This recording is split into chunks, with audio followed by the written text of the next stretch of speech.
Hello everyone guys, यदि आपकी as 30 से अबव हो गई है, आपकी उम्र 30 साल से अधिक हो गई है और आप एक सरकारी जॉब लगाना चाहते हैं, तो आज के इस वीडियो में मैं आपको टॉप 10 गवर्नमेंट जॉब बताना चाहूँगा जो आपकी उम्र 30 होने के बाद भी आप क्या है लगा सकते हैं।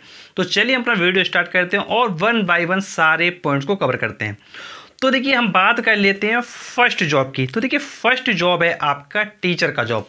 आप क्या है एक टीचर बन सकते हैं। आप बीएड कर सकते हैं, बीएड के बाद अपना जो एग्ज़ाम होता है टेट का, आप उस एग्ज़ाम को दे सकते हैं, टीचर एलिजिबिलिटी टेस्ट। उसके बाद आप क्या है एक टीचर बन सकते हैं। और अगर आपको सेंट्रल गवर्नमेंट का टीचर बनना हो तो भाई आप क्या है सीटेट का एग्ज़ाम दे सकते हैं। तो वहाँ से आप जैसे केंद्रीय विद्यालय हो गया, आपका आर्मी पब्लिक स्कूल हो गया, तो ऐसे स्कूलों में भी आप क्या है टीचर बन सकते हैं। तो पहला ऑप्शन है कि भाई आप एक टीचर बन सकते हैं। अब इसके बाद हम बात कर लेते हैं सेकंड ऑप्शन की। तो देखिए सेकंड ऑप्शन आपके पास अवेलेबल है कि आप पीसीएस का फॉर्म भर सकते हैं। अब देखिए कोई भी राज्य सरकार हो, चाहे वो उत्तर प्रदेश की हो, चाहे वो एमपी की हो, वहाँ पर क्या है पीसीएस का फॉर्म निकलता है। तो आप पीसीएस का फॉर्म भी आप भर सकते हैं और वहाँ से आप क्या है एक अधिकारी लेवल पर आ सकते हैं। अब इसके बाद हम बात करते हैं तीसरी जॉब का कि भाई तीसरी जॉब कौन सी है। तो भाई तीसरी जॉब है आप क्या सिविल सर्विस एग्जामिनेशन की प्रिपरेशन कर सकते हैं। तो यूपीएससी एग्जाम कंडक्ट कराती है सीएसई सिविल सर्विस एग्जामिनेशन, जिसके द्वारा आप आईएएस, आईपीएस, आईएफएस, आईआरएस इस टाइप की पोस्ट पर पहुंचते हैं। तो भाई आप क्या कर सकते हैं, अगर आपकी एज 30 से अबव है तब भी आप क्या है यूपीएससी का एग्ज़ाम दे सकते हैं। अब इसके बाद हम बात कर लेते हैं पॉइंट नंबर 4 की कि भाई फोर्थ जॉब कौन सी है।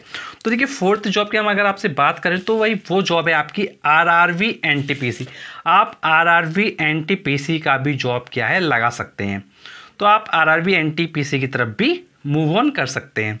अब इसके बाद फिफ्थ जॉब की अगर हम आपसे बात करें तो फिफ्थ जॉब है आपकी लेखपाल की जॉब।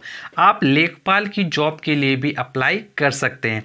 तो भाई लेखपाल की जॉब भी काफ़ी अच्छी लेवल की जॉब होती है, वहाँ पर भी आप काफ़ी अच्छे से आपको सैलरी वगैरह मिलती है और काफ़ी अच्छे से आप वर्क वगैरह कर सकते हैं, वर्क प्रोफाइल काफ़ी बेटर रहती है। अब इसके बाद हम बात करते हैं पॉइंट नंबर 7 की। अगर हम पॉइंट नंबर 7 की बात करें तो भाई आप क्या है इसरो में साइंटिस्ट बन सकते हैं या फिर आप एक इंजीनियर बन सकते हैं। तो आप इसरो में साइंटिस्ट भी क्या है बन सकते हैं। तो आफ्टर 30 ईयर एज ये जॉब ऑप्शन भी आपके पास अवेलेबल है। अब इसके बाद हम बात करते हैं पॉइंट नंबर 8, जो 8वें नंबर की जॉब है वो है असिस्टेंट प्रोफेसर। आप एक असिस्टेंट प्रोफेसर ही बन सकते हैं। इसके लिए आपको नेट का एग्ज़ाम देना पड़ेगा, आपको पीएचडी करना पड़ेगा। अगर आप पीएचडी कर लेते हैं, नेट का एग्ज़ाम आप क्वालिफाई वगैरह कर लेते हैं, आपका सिलेक्शन हो जाता है, तो भाई आप क्या है एक असिस्टेंट प्रोफेसर ही बन सकते हैं। अब इसके बाद क्या होता है कि भाई आप डिग्री कॉलेज में, इंजीनियरिंग कॉलेज में, यहाँ पर भी आप क्या पढ़ा सकते हैं। अब इसके बाद जो 9th ऑप्शन अवेलेबल है वो है आपके पास कि भाई आप नाबार्ड में ग्रेड ए ऑफिसर बन सकते हैं। तो भाई नाबार्ड होता है, नाबार्ड में क्या है आप ग्रेड ए ऑफिसर के पद पर भी ज्वाइनिंग कर सकते हैं। उसका फॉर्म आता है, उसको आपको भरना पड़ता है, उसके बाद आप क्या एग्ज़ाम वगैरह देते हैं और अगर आप फाइनली सिलेक्ट हो जाते हैं देन आप एक ऑफिसर बन जाते हैं। आफ्टर दैट जो लास्ट ऑप्शन है वो है आपका पॉइंट नंबर 10, वो है आपका जूनियर असिस्टेंट। आप क्या एक जूनियर असिस्टेंट भी बन सकते हैं। आपने क्या है 10 करियर ऑप्शन देखा, जो आप 30 एज अबव होने के बाद भी आप वहाँ जा सकते हैं। तो आपको क्या है प्रॉपर जानकारी मिल गई होगी। अगर आपको कोई भी डाउट है, कोई भी कंफ्यूजन है, तो आप नीचे कमेंट हो से कमेंट करके पूछ सकते हैं। अगर आपको जानना है कि भाई after 10th, after 12th, after graduation कौन कौन से करियर ऑप्शन अवेलेबल हैं, तो आप प्लेलिस्ट में विजिट कर सकते हैं। प्लेलिस्ट का नाम है career after 10th, 12th graduation. इस प्लेलिस्ट में जाकर आप क्या है करियर ऑप्शन से रिलेटेड सारे वीडियोस देख सकते हैं और अपनी नॉलेज को क्या इंप्रूव कर सकते हैं। और ऐसे वीडियो देखने के लिए आप चैनल अभी सब्सक्राइब करें, नोटिफिकेशन बेल दबाएं, क्योंकि आपके लिए और भी हम ऐसे वीडियो लाते रहेंगे। And thanks for watching our video.